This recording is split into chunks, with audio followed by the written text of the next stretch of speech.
Hello guys, Suborna ক্রিয়েশনের নতুন একটি recipe ভিডিওর সাথে তোমাদের সবাইকে স্বাগত। আর আমার তরফ থেকে অনেক অনেক ভালোবাসা।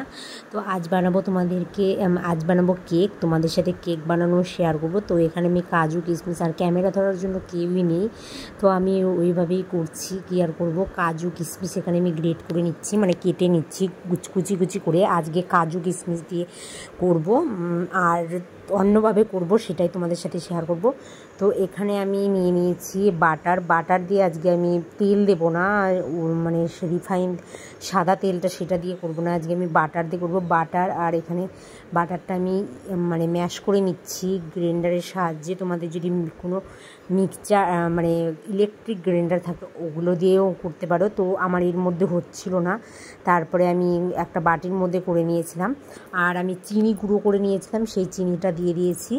তো দেওয়ার পরে ভালো করে একদম ব্লেন্ড করছি জিনিসটা, না হলে বাটার যত, আর এটা হাতের কাজ, মানে ভালো করে তোমরা একদম জিনিসটা চিনির সাথে বাটারটাকে একদম ভালো করে ম্যাশ করে নিতে হবে।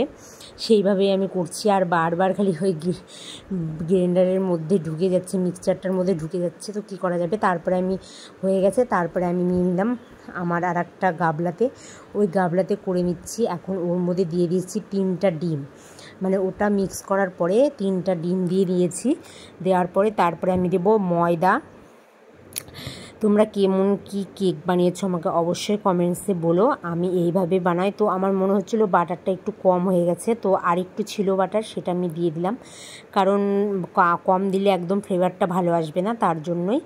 আর একদম প্রচুর ভালো করে ফেটাতে হবে, সাদা সাদা কালার চলে আসবে, তখন ভাববা যে হয়ে গেছে। তো আমি সেই মতনই করেই ভালো করেই করছি। তোমার হলো একদম ফেটিয়ে নিলাম ডিমের সাথে, বাটারের সাথে আর চিনির সাথে। দেওয়ার পরে এখন আমি ময়দা দিয়ে দিচ্ছি।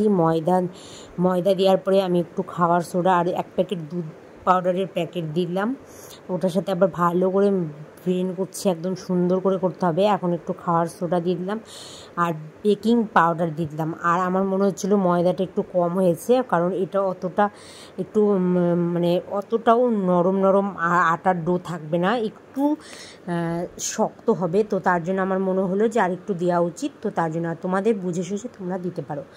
তো আর আমি কাজু কিশমিশগুলো যে করে রেখেছি সেটা আমি এখন এর মধ্যে দিয়ে দেবো, এই যে দিয়ে দিচ্ছি। আর আমি এর মধ্যে 2টো কেক বানাবো, একটা না 2টো কেক বানাবো। ইচ্ছে করে যখন তখন খেতে পারবো, তার জন্যই 2টো কেক বানাবো। সেমনভাবে আমি ব্যাটারটা করেছি, দেখতেই পারছো ব্যাটারটা আমি বেশি পাতলা করিনি, একটু দরদরা করেছি, সেই ভাব মতন তোমরা করে নেবে। তো এখন আমার ব্যাটারটা ফাটানো কমপ্লিট হয়ে গেছে, দেখতেই পারছো সাদা সাদা হয়ে গেছে।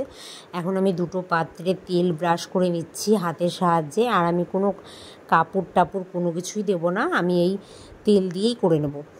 বাট আমার কেক খুব ভালোই হয়েছিল, একটা কেক ভালো হয়েছিল, আর একটা আমি যে স্টিলের প্যানটাই দিয়েছিলাম চা করার, ওটাতে একটুকু ভালো হয়েছিল না, কারণ ওটা মোটা আর অনেকটা, মানে আমি পুরোটা ঢেকে দিয়েছিলাম না, খালি ঢাকনা দিয়ে ওই প্যানটাই ঢেকে দিয়েছিলাম, দেখে আমার অতটা ভালো হয়নি। যদি নেক্সট টাইমে করতে চাও, আমার কাছে তো কেক করার কন্টেন্ট নেই, তোমাদের যদি থাকে তার মধ্যে করতে পারো, বা স্টিলের বাটিতে সবথেকে বেশি ভালো হবে। তো আমি সেই মতন স্টিলের বাটিতে একটা দিয়েছিলাম, বাট স্টিলের বাটিটা বেশি ভালো হয়েছিল। তোমাদের সাথে লাস্ট পর্যায়ে সেটাও শেয়ার করব। তো তোমরা এইভাবে বানিয়ে দেখবে, ফেল করবে না আশা করি, যেভাবে আমি বললাম। তো তারপরে আমি একটা বসানোর জন্য আমি কড়াইও দিয়ে দিয়েছি, এখন আমি দিয়েও দিয়েছি কেকটা হওয়ার জন্য। তো আমার এই কেকটা হয়ে গেছে। তো রেসিপি ভিডিওটা কেমন লাগলো কেকের অবশ্যই কমেন্টসে জানিও। ভালো লাগলে like, comment, share and subscribe করে দিও চ্যানেলটা। আর কেউ যদি ফেসবুক থেকে অবশ্যই ফলো করে দিও। দেখো কেকটা খুব সুন্দর হয়েছিল আর খুব স্পঞ্জি হয়েছিল। কেক বানানোর রেসিপিটা কেমন লাগলো অবশ্যই জানিও। তো ততক্ষণের জন্য বাই, দেখা হচ্ছে নেক্সট কোনো রান্নার ভিডিওর সাথে। তো বাই সকলকে।